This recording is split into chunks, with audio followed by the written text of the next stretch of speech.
हम उम्र हैं उनके लिए, जो वरिष्ठ हैं वो हमारे लिए भी आदरणीय हैं।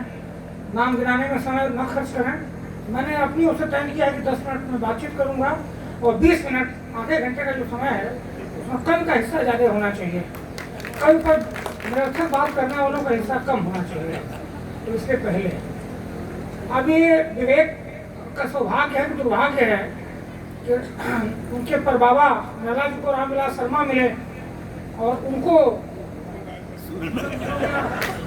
तो ये तो वो जाने न्याय हुआ क्या न्याय हुआ और के श्रीवास्तव ने उनके साथ क्या किया, ठीक है ना। तो वो हमारी इलाहाबाद में जोड़ी जो है मेरी और विवेक की हीरा मोती के नाम से जानी जाती है।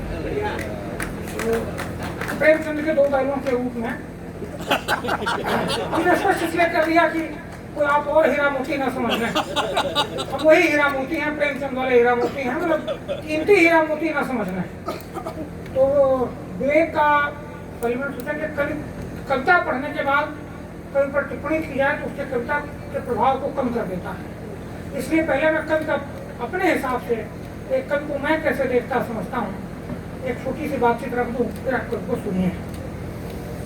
विवेक से जो मेरा परिचय है कवि के रूप में और मित्र के रूप में वो 92 का है। 92 में हम मिले थे। बाबरी मस्जिद गिर गई थी और हम सभी शोकग्रस्त थे। भारतीय समाज का जो एक सेकुलर ताना बाना था उसको छत पहुंची थी। हमारे एक अध्यापक थे लाल बहादुर वर्मा, इतिहास बोध नाम का एक मंच चलाते थे और उसी नाम से पत्रिका भी इतिहास पढ़ाते थे। उनके घर में हम मिले थे और वर्मा जी ने परिचय कराया यह कहते हुए कि ये नला जी के प्रपौत्र हैं। तो प्रभाव तो पड़ा ही कि नला जी के प्रपौत्र से हम मिल रहे हैं, मिलकर अच्छा ही लगा।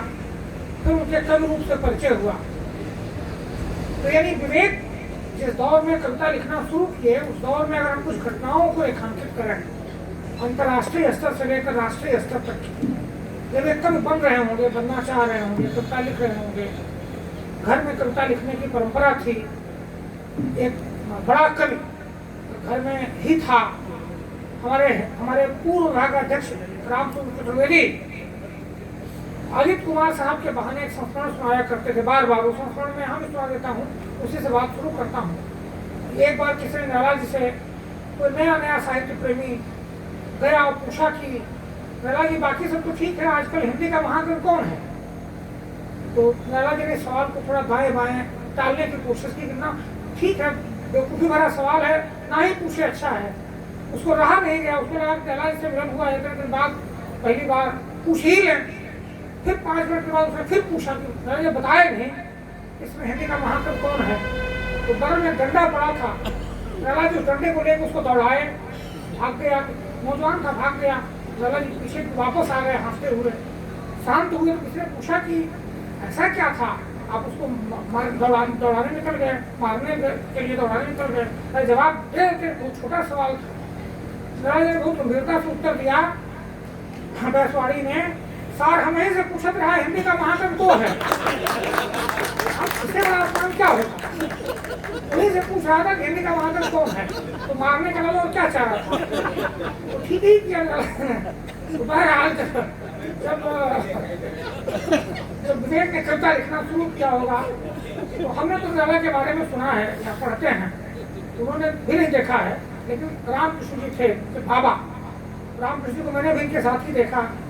तो रामकृष्ण जी से बहुत सारी स्मृतियाँ नला जी की जो थी वो इनके पास तक पहुँची होंगी। एक बड़े कवि से लड़ते हुए और सीखते हुए, उसको अपने भीतर सजोए रहते हुए भी और उससे मुक्त होने की प्रक्रिया में, यानी कितना कठिन रहा होगा कि नला जैसा भी रचना है, नला की परंपरा को आगे भी बढ़ाना है और नला की छाया से मुक्त भी रहना है। ये बहुत ही कठिन दबाव रहा होगा, अपनी पहचान भी बनानी है। मैं उनका प्रकोष्ठ होकर ही ना रह जाऊँ, ग्रेट भी बनूँ, ग्रेट नला भी बनूँ, यह एक दबाव रहा होगा। उसी दौर में थोड़े दिन पहले अंतर्राष्ट्रीय स्तर पर जो 20वीं शताब्दी का महास्वप्न था, जिसकी प्रेरणा पूरे प्रगतिशील आंदोलन में बहुत गहरे तक है, महास्वप्न टूट चुका था। सोवियत संघ का विघटन हो चुका था, जगह जगह उसके राजनीतिक से लेकर साहित्यिक दुनिया में उसके अपने ढंग से उसके शोक की, उसके बाद पहले कन्फ्यूजन की, तमाम तरह की अभिव्यक्तियाँ हो रही थी। वो भी वही दौर था। भारतीय समाज में देखा तो मैंने बताया ही कि हम तो 92 में मिले ही थे, तब पोस्टर बनाते हुए ये पोस्टर बना रहे थे और हम लोग पोस्टर बनाने के लिए बुलाए गए थे। थोड़े और पोस्टर बन जाए तो शहर में लगाया जाए। तो बाबरी मस्जिद का विध्वंस केवल एक ढांचे का विध्वंस नहीं था, तो भारतीय समाज के सेकुलर ताने बाने का भी विध्वंस था। और फिर उसके बाद की राजनीति का क्या रूप है वो आज तक उसका बयान करना जरूरी नहीं है। उसी दौर में अस्मितावादी विमर्शों का भी उभार हुआ था, और अस्मितावादी विमर्शों के उभार के दो पक्ष थे। एक तो उनका बहुत ही प्रबल समर्थन था, एक नई राजनीति उसके साथ आ रही थी, एक नई राजनीतिक समझ आ रही थी, और दूसरी तरफ उसे संशय की निगाह से भी देखा जा रहा था। और आज भी वो दोनों धाराएं कायम हैं। मेरा स्वयं ऐसे बड़े कवि थे कि अपने दौर में अपने समय की जो सर्वोत्कृष्ट राजनीति थी तो बाद में उसके समर्थक हुए, बाद में चंदा दिया, बाद में समर्थन किया, लेकिन पहले तो संदेह की निगाह से देखा। प्रगतिशील आंदोलन 36 के जलसे में लखनऊ में निराला शामिल नहीं हुए थे, वो चाहते तो होते लेकिन नहीं हुए। हर आंदोलन को संदेह की निगाह से बड़ा रचनाकार देखता है शुरुआती दौर में, फिर उसका क्या समाज में आउटकम है, क्या प्रभाव है, फिर उसके साथ जोड़ता है। तो ये तीन मुख्य परिघटनाएं थीं जिनके बीच विवेक निराला ने लिखना शुरू किया होगा। मतलब पुरुष थे, सवर्ण थे, ब्राह्मण। ये अलग बात है कि वो उस कवि के परिवार में पैदा हुए थे जो ब्राह्मण समाज में छूत की तरह था, ब्राह्मण समाज में जेब छूत, लेकिन सवर्ण थे, पुरुष थे और विचारधारा से ऐसी विचारधारा के साथ जुड़े थे, उसके वाहक थे, जिसके अस्तित्व पर, जिसकी व्यवस्था पर ही प्रश्न चिन्ह खड़ा हो रहा था उस समय राजनीतिक हलकों में। तो विवेक के यहाँ जब कविताएं देखेंगे शुरुआती दौर की, मुझे 2005 की वो घटना याद आती है। विवेक के पहले संग्रह का विमोचन हुआ था 2005 में, और एक गैलेक्सी थी हिंदुस्तानी अकेडमी में, नामोर सिंह, मैनेजर पांडे, केदारनाथ सिंह, वीरेंद्र डंगवाल, मंगेश डबराल, पंकज चतुर्वेदी और सबसे युवा उसमें मृत्युंजय थे। एक आध नाम और छूट रहे होंगे शायद, एक बड़ी गैलेक्सी थी और सबने प्रशंसा की थी नामोर जी को छोड़ के। नामोर जी ने प्रशंसा नहीं की थी। नामोर जी ने विवेक के विपरीत बोला था, जो नए कवि का जैसे होता है ना, नए कवि का उत्साह वर्धन करना चाहिए, उन्होंने ऐसा वक्तव्य दिया जिससे उत्साह कम हो जाए। कविता की जेन्युइन समीक्षा की थी। 2005 में पहला संग्रह आया और 12 साल बाद, और पता नहीं नामोर जी को उस आलोचना का प्रभाव था कि विवेक की अपनी आदत है, मुझे लगता है कि आदत ही है। 12 साल बाद दूसरा संग्रह आया ध्रुव तारा जल में।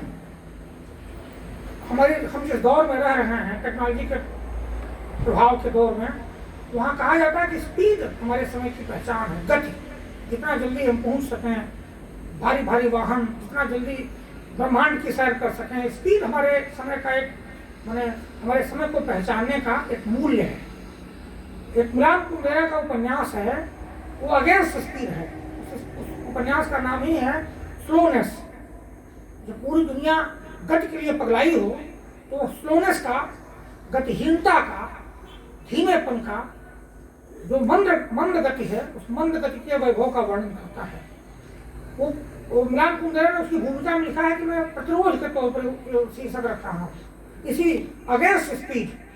मुझे लगता है कि विवेक मिलान कुंदेरा की तरह उसी अगेंस्ट स्पीड, जब कवियों में हड़बड़ाहट मची हो, एकदम हर साल नया संग्रह निकालने की, और वो कोई पुरस्कार जो मधुकरपुर से लेकर और अंतर्राष्ट्रीय पुरस्कार तक हो, ना छोड़ने की होड़ मची हो, ना लेने की, मतलब पा लेने की होड़ मची हो, ना छोड़ने की होड़ मची हो, तब विवेक ने तय किया है कि हमारा संग्रह ही धीरे धीरे आएगा।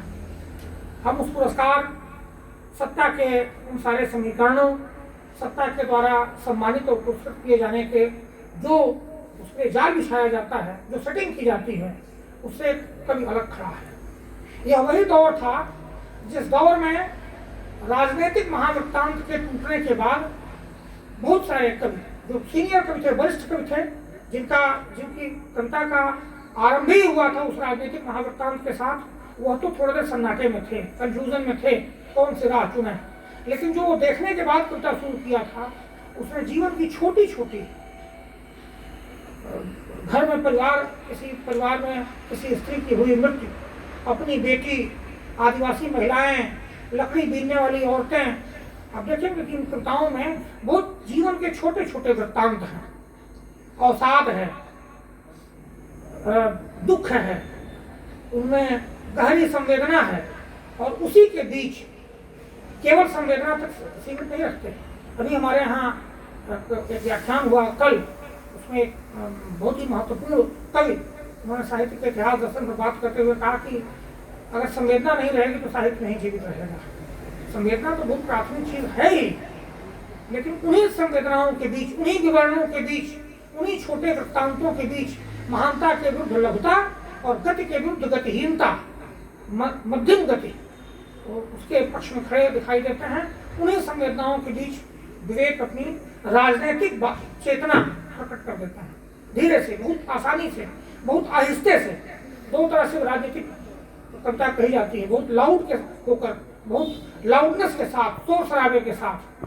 विवेक की कविताओं में शोर शराबा नहीं है, खेलगड़ापन है, हाँ बिल्कुल बदमाशियां करते रहते हैं, शब्दों से खेल खेलते रहते हैं, और उन्हीं के बीच अपने समय की क्रूरताओं को पहचानते हैं, रेखांकित करते हैं, अपने समय की सत्ता की ऐसी आलोचना करते हैं कि कुछ बोल ना पाए, मार भी खाए और रो भी ना पाए, ऐसी मार मारते हैं उसको।